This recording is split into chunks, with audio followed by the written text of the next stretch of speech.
Hi everyone, welcome back to the Purple Tulip Workshop, and I'm your host Shipra. Today I'm going to be taking you through the steps of how to do a seed stitch, and I'm making a project and working on a dishcloth. So let's get started. Today for this tutorial we will be requiring a ball of yarn. I'm using a 3-ply 100% cotton yarn. You can use anything which is available to you or whichever is suitable for your project. I'm also going to be requiring a locking pin. This is just in case if I need to leave my work in between, I can put this into my loop so that I don't lose my work. And we'll require a broad-eyed needle, also known as a darning needle, a scissors, and I'm going to be using an aluminium hook of the size 5 mm. This is also known as size H, number 8. So for this tutorial on seed stitch, we're going to first start off with our slip knot. And this particular type of a stitch requires the foundation chain to be in odd numbers.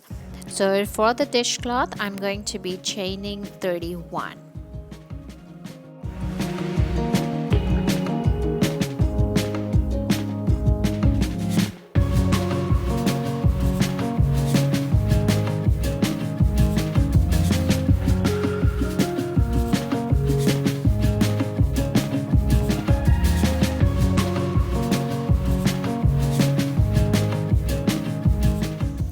I have my foundation chain of 31 now. We're going to start by working on the second loop over here. I like to work on the back loop, so I will turn my loop around. I will start off by doing a single crochet in this back loop of the second chain.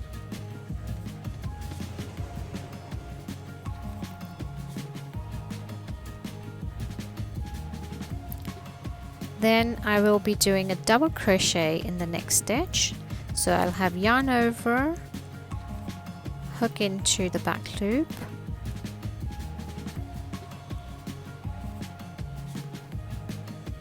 yarn over, pull through, yarn over, pull through the first 2 loops, yarn over, pull through the remaining 2 loops. And then in the next stitch I will be doing a single crochet,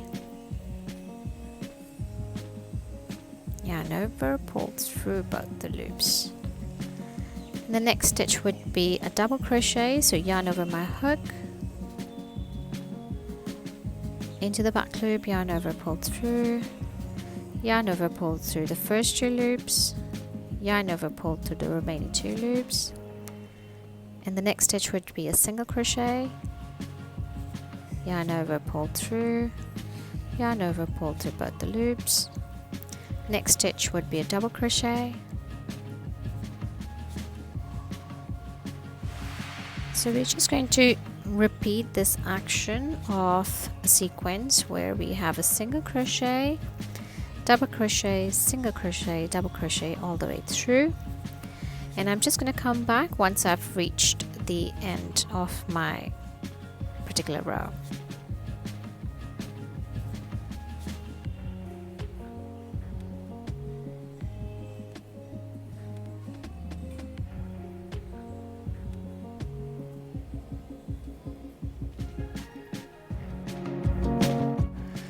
I've come to the last stitch now. I'm going to do a double crochet in this loop, so yarn over, insert my hook into the back loop, yarn over, pull through, yarn over, pull through the first 2 loops, yarn over, pull through the remaining 2 loops. And to move forward onto the second row, we will be doing a chain 1.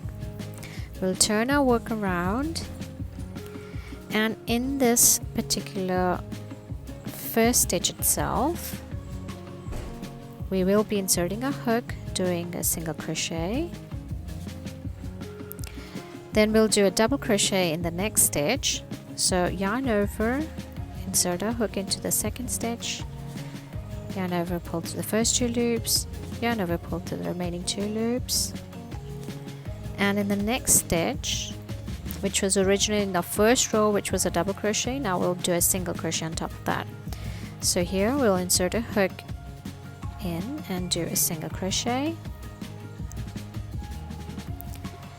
and in the stitch following that, where we had the single crochet in the first row, now we'll be doing a double crochet on top of that. So yarn over, insert the hook, yarn over, pull through, yarn over, pull through the first 2 loops, yarn over, pull through the remaining 2 loops, and we'll continue our work around in the second row in the sequence of single crochet, double crochet, onwards, onwards, onwards till the end. And I'll come till the end and I'll show you how to work on this particular turning point, which is sometimes really, really tricky. So I'll just come back in a minute. I've come to the last stitch here now, so I'm going to do a double crochet in this last stitch over here. This is the 31st stitch that we originally did on our foundation chain. So I'm going to insert my hook into this 31st stitch now, yarn over, pull through, yarn over, pull through the first 2 loops, yarn over, pull through the remaining 2 loops. So this is how we work on the turning point for this type of a stitch. And now to move forward, I'll do a chain 1, I'll turn my work around, I'll insert my hook into the first loop here, single crochet, and then in the second chain here I'll do a double crochet, and then a single crochet,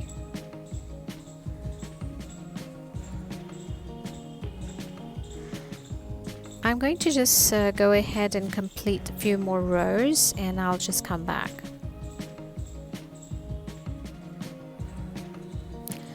I'm back. I've just completed 25 rows, so I've done 25 rows to make this dishcloth. I'm going to now just quickly show you how to finish the top part where we will have a hanging loop. So I'm going to be doing chain 20 here, and then I'll bring the loop back. So let me just quickly do chain 20 and come back. So I've done my chain 20. Now I'm going to insert my hook in this last stitch that I worked on, and I'll pull the yarn through, and then yarn over, pull through both these loops,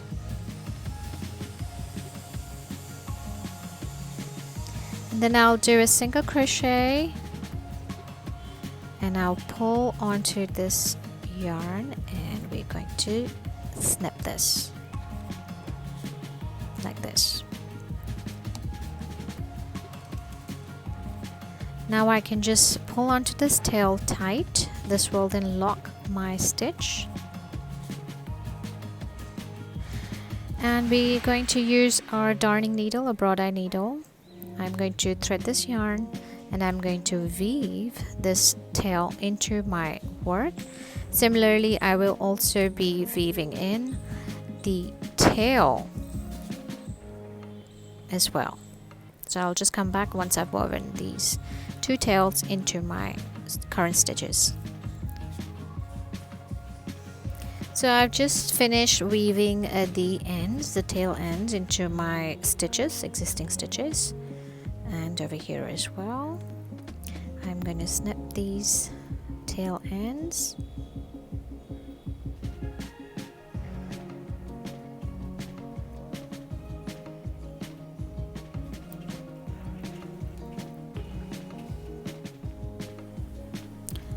Here we are. We just completed this dishcloth.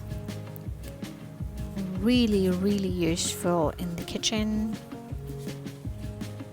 You can use it as a washcloth as well. And I love this stitch. It's like little starry, petally seeds. So if you like this video, then do give it a thumbs up, and you can subscribe to my channel from the link below, and do click on to the bell icon for the latest updates. Take care for now. Bye bye.